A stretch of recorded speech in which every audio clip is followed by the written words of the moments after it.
Good morning. Tayo pong lahat ay magsitayo para po sa ating papuring awit sa ating Panginoon ngayong umaga. But before that, gusto ko lang pong i-share sa inyo yung pong napakagandang salita ng Panginoon na matatagpuan po natin in Romans 15 verse 13. Sabi po dito, "May the God of hope fill you with all joy and peace as you trust in Him, so that you may overflow with hope by the power of the Holy Spirit." So, napakaganda pong salita ng Panginoon, and let us thank God for giving us the Holy Spirit to guide us and to protect us in everything we do.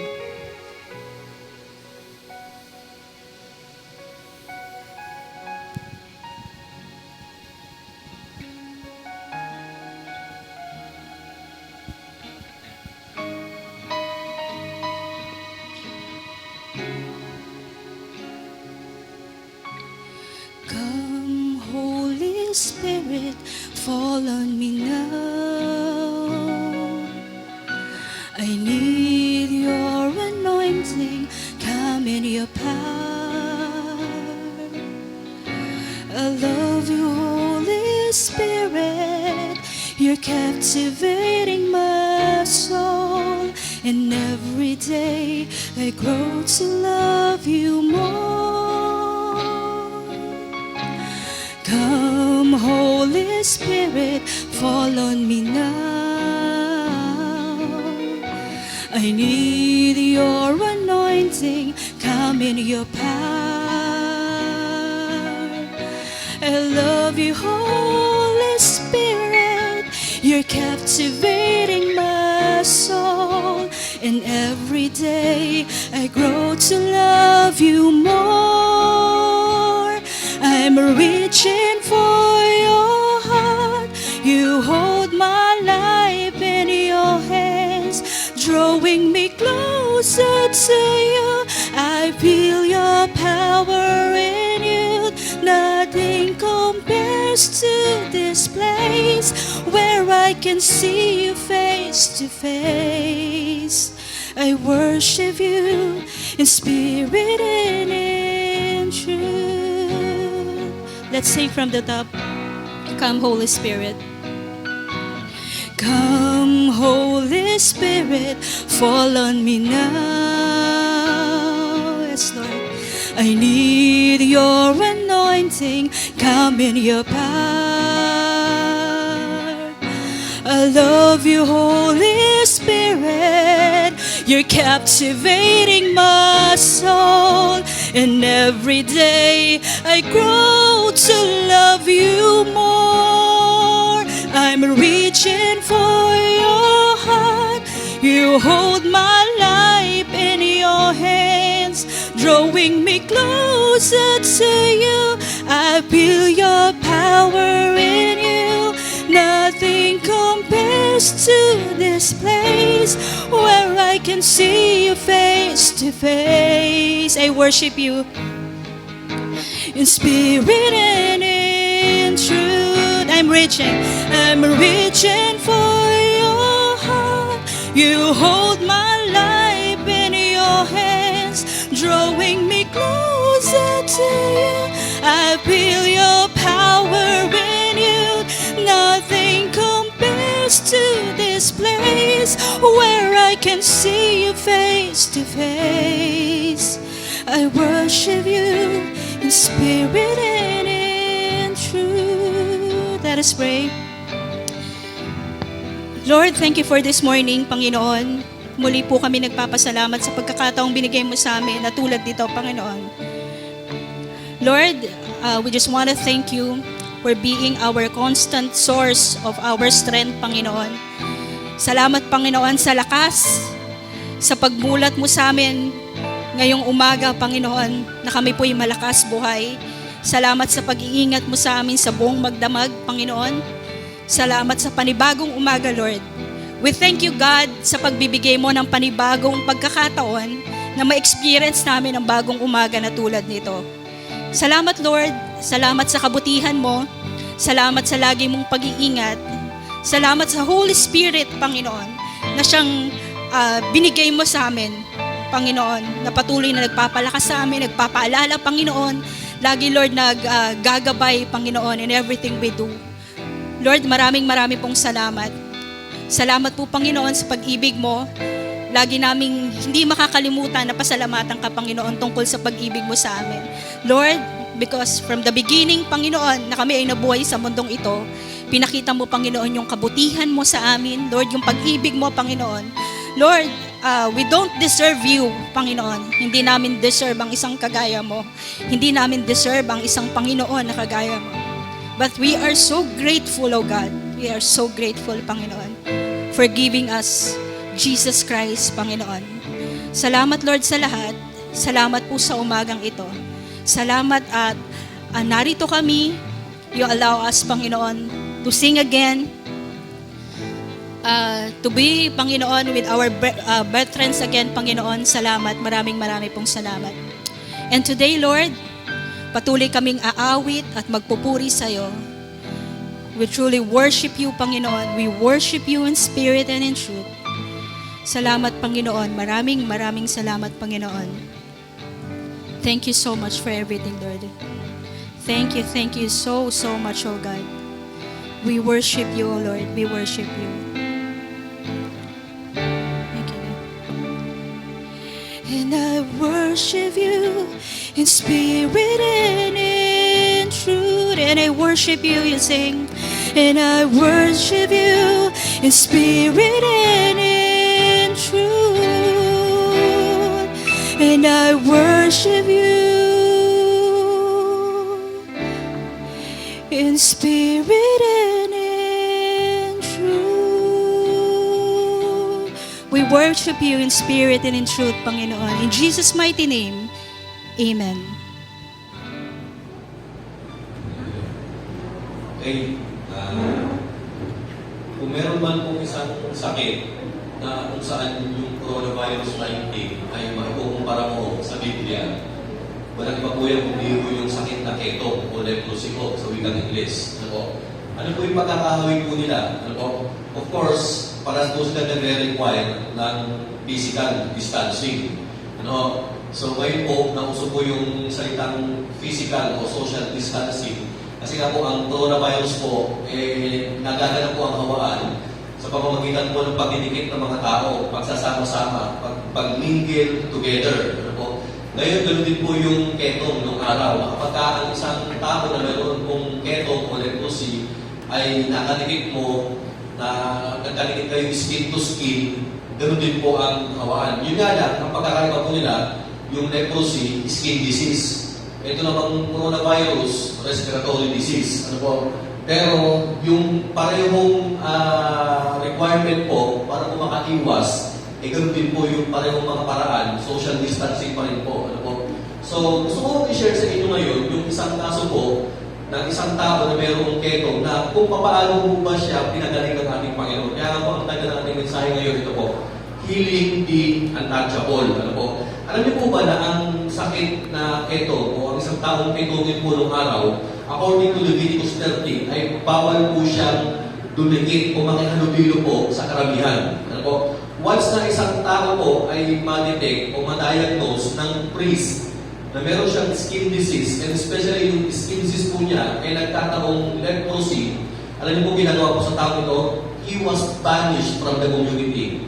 Ina-isolate siya sa community, bawal siyang pumasok sa loob ng camp, bawal siyang pumasok sa loob ng community, bawal siyang makihalubilo sa mga tao kasi nga pwede siyang makahawa ng kanyang sakit. At ito pong sakit na leprosy po, actually pag nagkaroon na ito, hindi agad yung parang coronavirus na mamaya-maya o ilang araw, patay ka na agad. Ito po, itong leprosy po, pagka nagkaroon na ito, ang ginagawa mo ng sakit na ito, progress, nagpo-progress sa katawan mo. Kung kunyari, ngayon, sugat lang, sunod kati-kati, ito na, sunod yung katawan mo para bang magkakaroon ng ulcer sa mga balat mo. Kumbaga, unti-unti kang naaagtas kapag nasa late stages ka na, yung leprosy, ito na nangyayari yung natatanggal yung tenga, natatanggal yung daliri, ito na, nagkakasugat-sugat na lahat, nadideform na yung mukha. Dahil ikaw ay tagtag na ng sugat, gawa nga ng ketong. So, ang isang taong may ketong po, sa panahon po ng ating Panginoong Jesus, maging noong Old Testament, yung panahon po ni Moses, ano po yan? Bawal yan sumama sa mga tao. Ano ho, bawal siyang pumunta sa simbahan, bawal siyang sumama sa family niya, bawal siyang sumama sa mga mass gatherings, at ang kanyang bahay lamang sa labas. Ano po? At ito po, ano, according to Leviticus 13 din, kapag ang isang ketong raw ay naglalakad, nagsasabi raw ito, na sinasabi po niya na tumabi na po kayo, darating po ako, may ketong po ako. Kumbaga siya mismo ang nag-a-announce at nagbibigay ng alert sa mga tao na umiwas na sila at tumabi na sila. At ang nakakalungkot po sa isang taong may ketong, maging yung mga Jewish rabbi, yung mga teachers, nung araw, mga religious leaders po, kapag ang isang taong may ketong daw ay napapalitaan dumaan daw sa kalsada, at yung mga nagbebenta ng pagkain, let's say for example, itlog, nagbebenta ng itlog sa tabi, sa bangketa, yung mga Jewish leaders daw, yung mga religious leaders, hindi na raw bibigyan ng itlog. Kasi nga raw, nagdaanan daw ng isang taong may ketong. So, ganyan katindi ang stigma ho ng isang taong may ketong nung araw. At ang matindi po rito, ngayon po ang requirement po kapag sa ikaw lalabas, 1 meter yung social distancing. Sa kaso po ng may ketong, parang 6 feet, mas mahaba po, mas malayo po yung distansya. At ang sabi po ng Biblia, kapag ikaw raw ay nakapasok dun sa 6 feet danger zone ng isang taong may ketong, bagamat hindi mo siya nakawakan, you are considered as an unclean person for several days. So nakita po ninyo. So therefore, ang isang taong may ketong, wala pong taong nangahas na lumapit dyan, nahawakan yan, na makipag-usap dyan, kasi nga, a lot of people were afraid of being contaminated as being an unclean person ng araw. Ngayon, tingnan natin kung paano hinandle ng ating Panginoon yung isang taong may ketong na lumapit po sa kanya. Basahin natin yung kwento po ito sa Matthew 8, verses 1 to 4. Ito po ang sabi, when he came down from the mountainside, pagkatapos bumaba ng ating Panginoon, large crowds followed him. Take note of this. Ang daming mga tao ang sumunod kay Kristo. Actually, hindi yung sinabing crowd lang. Large crowds. With S. Large crowds. So, sa tamakpak na tao, yung yan nagsisuluran kay Lord. Therefore, etong kwentong ito, etong encounter ng ating Panginoong Jesus, tsaka nung encuentro niya, together with this tao na mayroong leprosy, maraming tao ang nakakita. Ano ang sabi sa verse 2? Sabi po nito, a man with leprosy came, lumapit, knelt, lumuhod, at nakiusap sa ating Panginoon. Sabi niya, Lord, if you are willing, you can make me clean. So nakita niyo mga kapatid, actually, yung ginawa na itong taong may ketong na ito, baga parang na-violate na niya yung law eh. Kasi hindi siya nagsabi, may ketong po ako, pwede po, at ang malupit dito, lumapit siya kay Jesus. Ano po?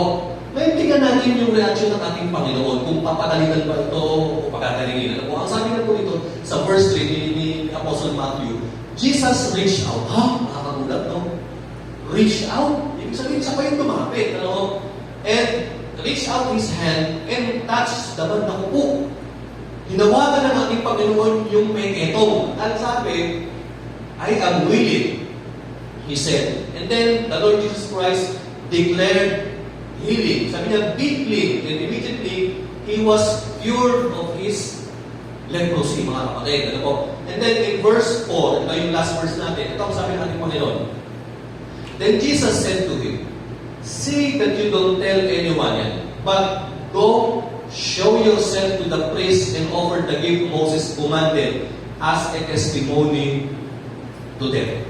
Nakita ko yung ginawa ng ating Panginoon. Ako din yung binabasa ko itong paulit-ulit. Meron akong nailistang 4 na mahalagang bagay na ginawa ng ating Panginoong Jesus dun sa taong may ketong. Tandaan ko ninyo, sa mga nanonood din, alam niyo po, anong pagkakapareho natin doon sa taong may ketong? Actually, pareho tayo kasi pagkas natin leprosy nung araw, uncleanliness, and uncleanliness symbolizes sin.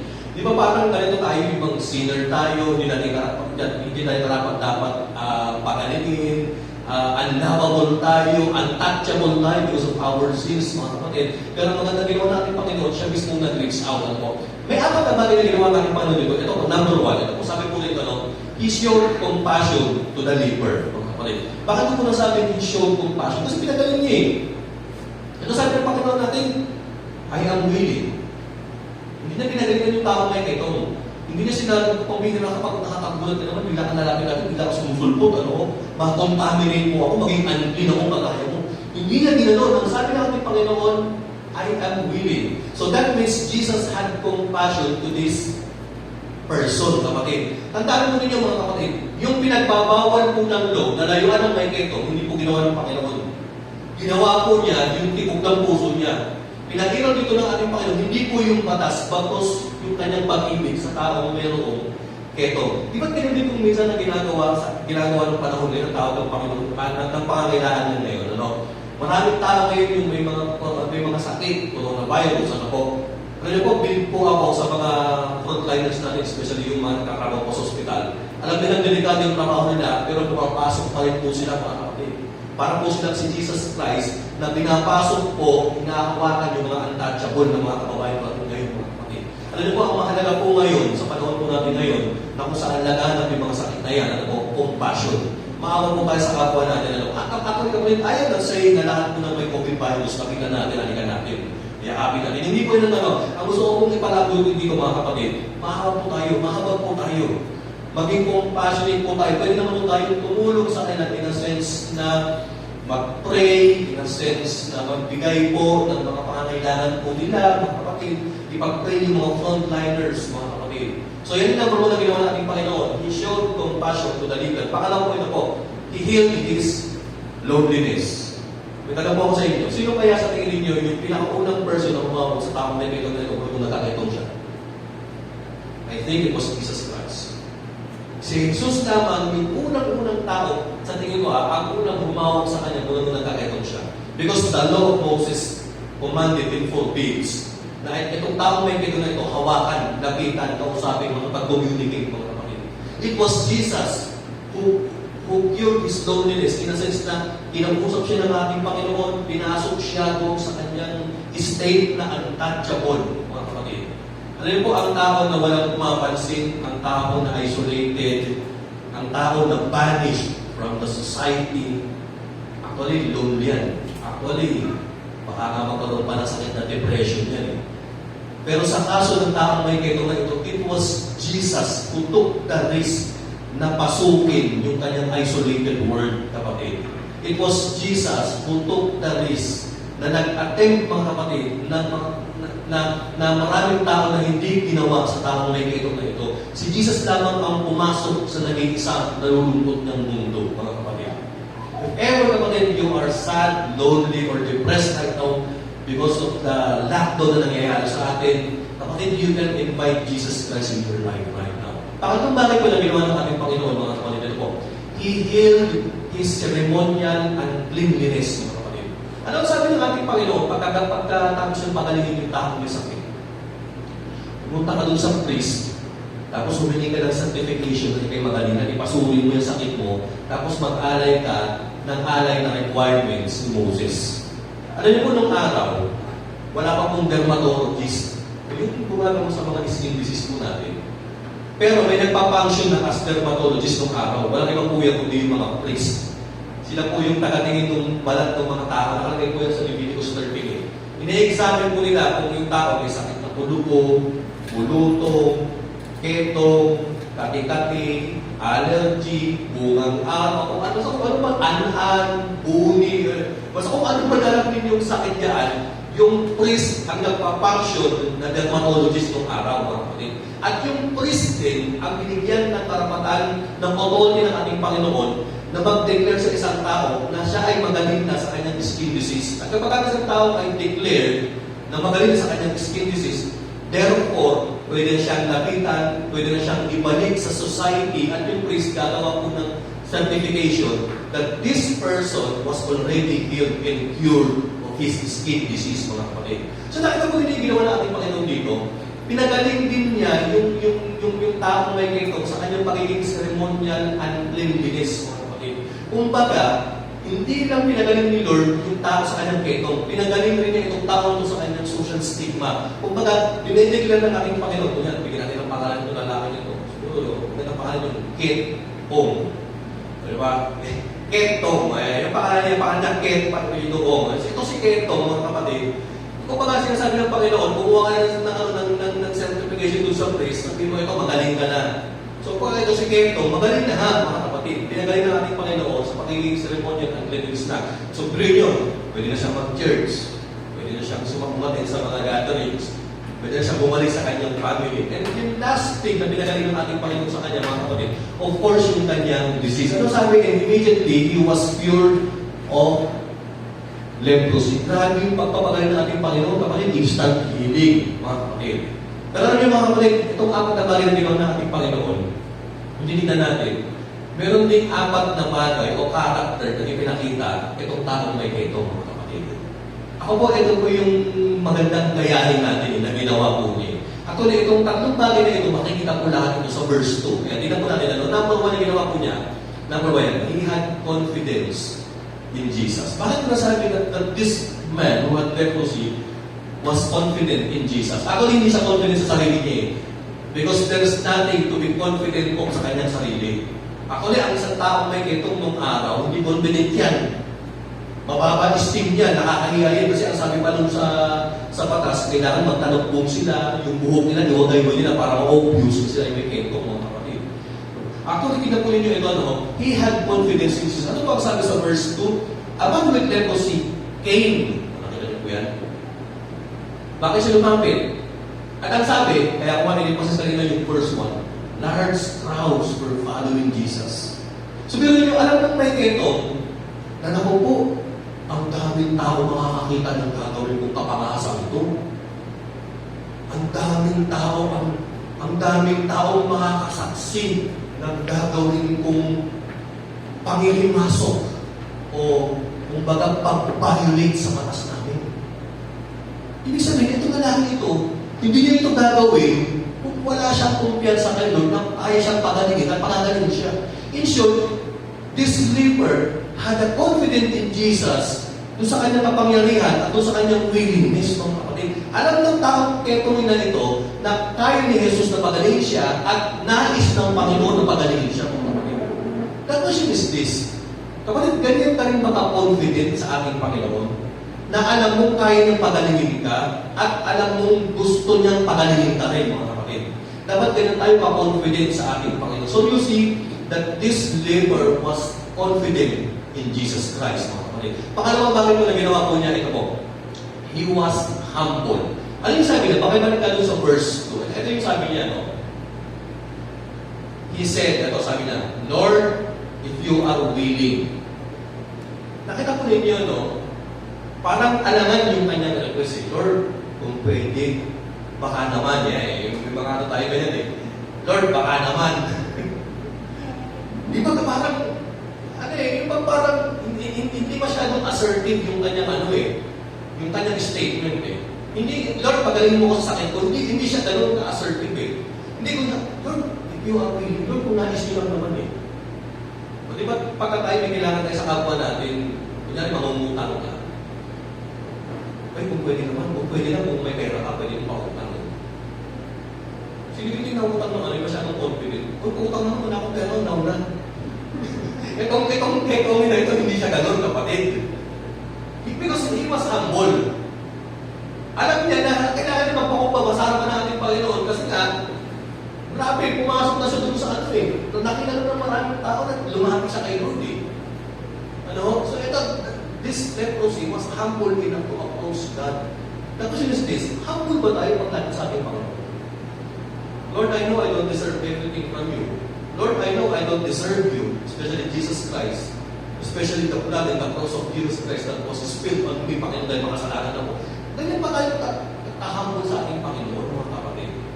Ang nakakatawa sa kwentong nila ito, mga kapatid, pinagsama yung confidence at yung humility. Pero yung confident niya, hindi confident sa sarili, confident kay God, kay Jesus Christ. And humble siya sa kanyang sarili, mga kapatid, na nagsasabi, Lord, you are willing. Pero Lord, kung hindi kayo willing, okay lang naman. If you are willing ka naman, Panginoon. So nakita niyo mga kapatid, yung kanyang pag-approach sa ating Panginoon. And then yung pangatlo po ng bagay na meron siya, ito po, he showed reverence to Jesus. Ano yung sabi ulit sa verse 2? Pakibasa ka ulit. Ito yung ginawa ng ketong eh. He knelt before him. Nakita niyo ito. Actually, yung King James translation parang mas tama eh. Kasi ang sabi, he worshiped him eh. Yung King James translation nito, he worship Him ang sabi. Ibig sabihin, lumapit siya ng pagsamba sa ating Panginoon Jesus. He showed reverence. Ano yung binong reverence? Yung pagpapakita ng worthiness sa ating Panginoon. Na dapat tayong magpasakot sa Kanya. Dapat natin siyang tignan na bilang Lord and Savior. He showed reverence to our Lord Jesus Christ. Ako niniwala mga kapatid, itong tatlong qualities ng taong may keto na ito, napakaganda mga kapatid na matutunan natin ngayong panahon ng pandemya. Opo. Napakagandang quality na ito mga kapatid ng isang taong may keto. Tanda po natin, tingnan po natin ito, itong taong may keto na ito, bagaman outwardly, he was wasting away. Intuitive ng kinakain ng ketong yung kanyang pisikal na mga katawan. Pero kapatid, yung puso na itong taong keto na ito, kakaiba. Especially when he approached Jesus Christ as his Lord and Savior. He showed reverence, humility. He came with confidence in our Lord Jesus Christ, mga kapatid. Dito na po ako magtatapos, mga kapatid. Alam niyo po, paano tayo itong si taong may keto na ito. We don't deserve God. Wala tayong deserve ating Panginoon Jesus. Untouchable tayo because of our sin. Pero mga kapatid, nakita po ito sa pamamagitan ng biyaya ng ating Panginoon. Pinakitaan tayo ng habag ng ating Panginoon Jesus. At ibinigay niya mga kapatid yung mga bagay na hindi nararapat sa atin. Yan po yung kaligtasan sa krus ng Kalbaryo. The question is this, kapatid, are you willing to accept Jesus Christ as your Lord and Savior? Kagaya ng ginawa ng tao may keto, tinanggap niyo yung kagalingan sa ating Panginoon. Alam niyo po mga kapatid, ito pong sitwasyon natin ngayon, hindi ko talaga ito tinakipa sa tao may keto. Biruin niyo, hanggang ngayon, lockdown pa rin tayo mga kapatid. Hanggang ngayon, bawal pa rin yung mga nalabas magpaharap sa labas. Hanggang ngayon, parang nakakalungkot pa rin yung buhay natin. Actually, maraming tao ngayon, maraming Pilipino yung nade-depress na mga kapatid. Kasi nga walang trabaho, hindi makalabas ng bahay. Yung summer na summer, hindi makapag-enjoy mga kapatid, bakasyon. Pero parang lockdown pa rin mga kapatid. Parang tayo ito, isolated, bawal pa rin maging masaya mga kapatid. Pero alam niyo, ako naniniwala ang tuloy na kaligayahan kay Kristo lang ako matatagpuan. Itong may ketong na ito, bagamat matagal siyang nalungkot because of his disease, because of his situation. But then when he found out na mayroon palang kagalingan sa ating Panginoon Yesu Kristo, everything changes in life. Changes in his life. Ang challenge lamang sa ating mga kapatid, i-approach natin ng ating Panginoon Jesus kagaya ng pag-approach niya itong taong may ketong. Lumapit siya sa kay Kristo kasi confident siya sa ating Panginoon. Lumapit siya kay Kristo na nagpapakumbaba at lumapit siya sa ating Panginoon na may pusong pagsamba. Tayo ba yung muna yung lang. Father in Heaven, Lord, maraming salamat Panginoon sa araw na ito. Dahil sa ating Father God, you show to us, O Lord, your compassion. Pinakita niyo po, Panginoon, na bagamat pinagbabawal, Lord, ng sitwasyon, pinagbabawal ng batas. Pero Lord, ginawa niyo, Panginoon, mga bagay na ito sa isang taong untouchable, kagaya ng taong may keto na ito. Lord, maraming salamat, Panginoon, sa napakagandang kwento ito. We are claiming, Panginoon, sa mga kababayan namin, Lord, may mga karamdaman ngayon, Panginoon. Pagalingin po sila, Panginoon, nilalapit po sila, Panginoon, sa inyo, Lord. Pagkat pinagpipray ko rin, Panginoon, ang aming bansa, na nawa, Panginoon, magpatuloy pa na hindi lamang mo, Lord, yung aming bansa, patuloy yung buong mundo, especially, Lord, yung bansang India, na ngayon, Lord, nagkakaroon na talaga ng matinding pagsubok, Panginoon, because of this virus na ito, Panginoon. Lord, I pray, Father God, na lahat po kami, Panginoon, magaya yung qualities ng taong may ketong na ito, Panginoon. Nawa, Lord, maniwala pa rin kami sa inyo, Panginoon, sa inyong kapangyarihan. Magpakumbaba kami at patuloy kami manalig at magsama sa inyo. Panginoon, maraming salamat. Ito po aming panalangin. In Jesus' name we pray. Amen. Tayo po ay dadako na sa ating pag-aalala sa ating Panginoong Diyos na ito po ay iniwan sa atin ng Panginoon na isang bahagi na ating ganapin sa tuwing unang araw ng isang linggo. Ang sabi niya sa banal na kasulatan sa unang Korinto kapitulo 11 talataang 23 hanggang sa sumusunod. At nang siya ay makapagpasalamat, ay kanyang pinagputol-putol at sinabi, ito'y ang aking katawan na pinagputol-putol dahil sa inyo. Gawin ninyo ito sa pag-aalala sa akin. Gayon din naman, hinawakan niya ang saro na pagkatapos na makahapunan, sinabi niya, ang sarong ito'y siyang bagong tipan sa aking dugo. Gawin ninyo ito sa pag-aalala sa akin. Sapagkat sa tuwing kanin ninyo ang tinapay na ito at inumin ninyo ang saro, ay ipinahayag ninyo ang pagkamatay ng Panginoon hanggang sa dumating siya.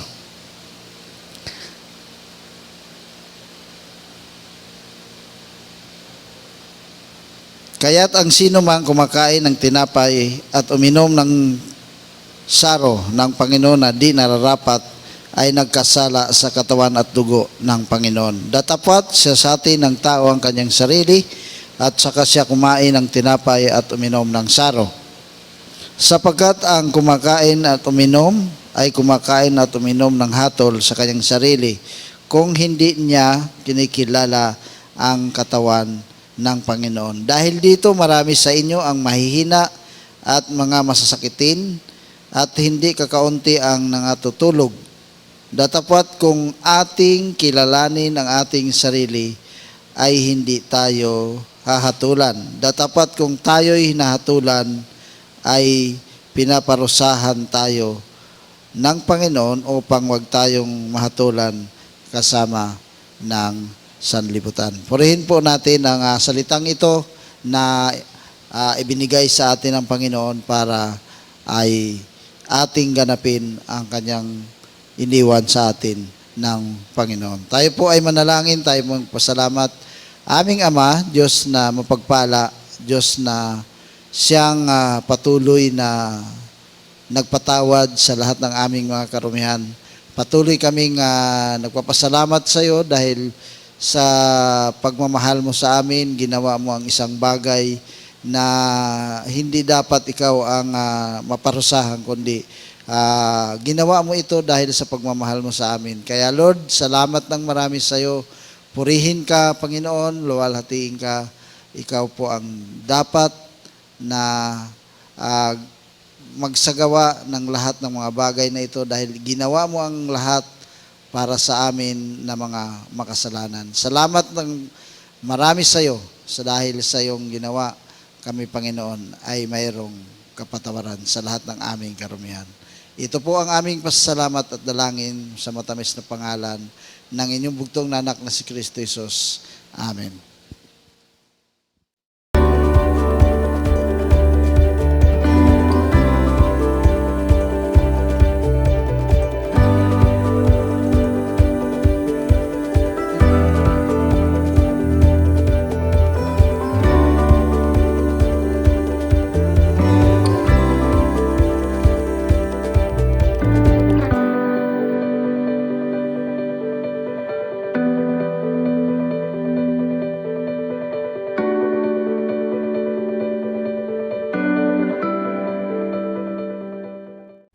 Okay, tayo po ay dadako na sa ating kaloob sa ating Panginoon. Ito po ay ating mababasa sa Malakias 3:10 na ganito po ang sinasabi. Dalhin ninyo ng buong ikasampung bahagi sa kamalig upang magkaroon ng pagkain sa aking bahay. At subukin ninyo ako ngayon sa bagay na ito, sabi ng Panginoon ng mga hukbo, kung hindi ko bubuksan sa inyo ang durungawan sa langit na at ihuhulog ko sa inyo ang isang pagpapala na walang sapat na silid na kalalagyan. Tunay nga po na kapag ginawa natin ang isang bagay sa harapan ng ating Panginoon, ang Panginoon po ay tapat, siya po ay tunay na nagbibigay sa atin ng pagpapala na walang anumang silid na kalalagyan. Purihin po natin ang ating Panginoong Diyos sa oras na ito.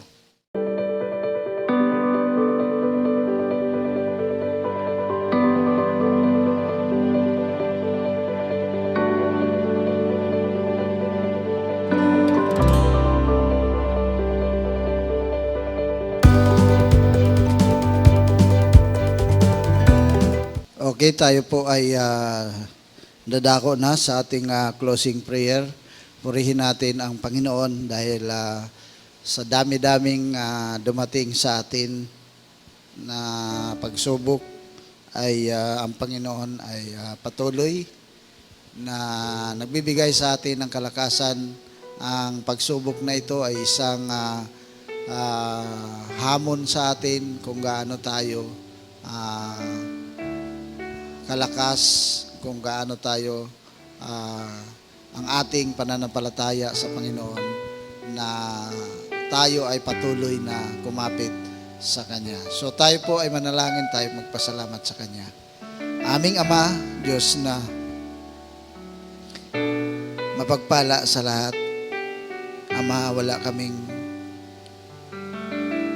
anumang bagay na idinudulog sa iyo na hindi mo ibinigay sa amin. Sa lahat ng aming mga ginagawa, sa lahat ng aming mga iniisip, sa lahat ng aming mga naisin, Ikaw, Panginoon, ang siyang patuloy na tumutugon sa lahat ng aming mga pangailangan. Salamat ng marami sa iyo, Panginoon, dahil sa isang pagkakataon na ibinigay mo sa amin, nagawa namin na ikaw ay purihin, nagawa namin na ikaw ay sambahin sa Espiritu at sa katotohanan. Salamat, Panginoon, ng marami sa iyo dahil sa buhay na ito na ibinigay mo sa amin, na mayroon kang itinakda, mayroon kang ibinigay, mayroon kang oras na ibinigay sa amin na gawin namin ito, subukan namin ito dahil ito, Panginoon, ang nais mo. Kaya Lord, sa pagkakataon na ito na ibinigay mo sa amin, anuman ang sitwasyon ng buhay ng bawat isa, mayroon mang karamdaman, mayroon mang pagsubok, mayroon mang suliranin sa pag-iisip dahil sa matinding pagsubok na dumating sa buhay, alam namin, Panginoon, na andiyan ka, Panginoon, sa buhay namin, na patuloy na nagpapaalala, patuloy na nagbibigay sa amin ng kalakasan upang kami, Panginoon, ay patuloy na pananganan ang salita na iniwan mo sa amin, Panginoon. Kaya Lord, ang pag-aaral na ibinigay mo sa amin sa oras na ito, na isang hamon sa mga magulang, sa mga kababaihan na binigyan mo ng responsibilidad na pangunahan ang kanilang pamilya, pangunahan na pangalagaan ang kanilang mga anak. Dahil sa iyo, dahil sa halimbawa na ibiniwan mo sa amin, nagampanan ng lahat ng mga magulang, mga nanay, na kung saan, Panginoon, ikaw ang nagbibigay sa amin ng kalakasan para gawin ang lahat, para maipamulat ang lahat. Ang mga salita mo na iniwan sa amin ang siyang nagbibigay ng inspirasyon para kami, Panginoon, ay patuloy na sumampalataya sa inyo sa lahat ng oras, sa lahat ng panahon, dahil kayo, Panginoon, ang nag-iisang Diyos. Kayo ang Diyos na mahabagin sa lahat. Kaya Lord, anuman ang aming gagawin, anuman ang aming planuhin, maging priority ka, Panginoon, sa lahat. Dahil kayo po ang pinagmulan ng lahat. Kaya Lord, sa pagkakataon na ito na ibinigay mo sa amin, patuloy naming dinadalangin sa inyo ang lahat ng mga magulang na sumusubaybay sa kanilang mga anak. Patuloy mong pagpalain, ingatan, at gabayan ang kanilang buhay. Dahil kayo, Panginoon, ang Diyos na aming sinasamba at pinupuri at niluluwalhati. Lord, sa pagkakataon na ibinigay mo sa amin, patuloy mong bigyan kami ng kalakasan upang mapagtagumpayan namin ang karamdamang ito na dumating sa aming bansa at hindi lamang sa bansang ito kundi sa buong mundo. Lord, dalangin namin sa inyo, tulungan mo ang lahat ng mga tao na mayroong naranasan na karamdaman at patuloy namin dinadalangin sa inyo na ikaw, Panginoon, ang makapangyarihan sa lahat, na kayang mag-alis, kayang mag-control sa lahat. Kaya Lord, salamat ng marami dahil alam namin, Panginoon, na ang lahat ng ito ay ibinigay mo sa amin upang kami, Panginoon, ay magkaroon ng matatag na pananampalataya sa inyo at matibay na paninindigan na sumunod sa inyong banal na kalooban. Maraming salamat po sa lahat. Pagpalain mo, Panginoon, ang aming bansa. Pagpalain mo ang lahat ng mga tao na sumusunod sa inyong banal na kalooban. Lalo na sa aming mga leader, lalo na sa lahat ng mga pastor na kung saan, Panginoon, sila ay ginagamit mo para ang salita mo patuloy na manatili. Ito ay isang salita na buhay na handog na iniwan mo sa amin. Ito po ang aming pasasalamat at dalangin sa matamis na pangalan ng inyong bugtong na anak na si Kristo Jesus. Amen. Tanggapin natin ang pagpapala sa ating Panginoon Kristo, ang pag-ibig ng Diyos, ang pakikipisan ng Kanyang banal na Espiritu, sumaatin lahat ang Kanyang kaluwalhatian, ang Kanyang kabanalan. Tanggapin natin ito mula ngayon, noon at magpakailanpaman. Amen.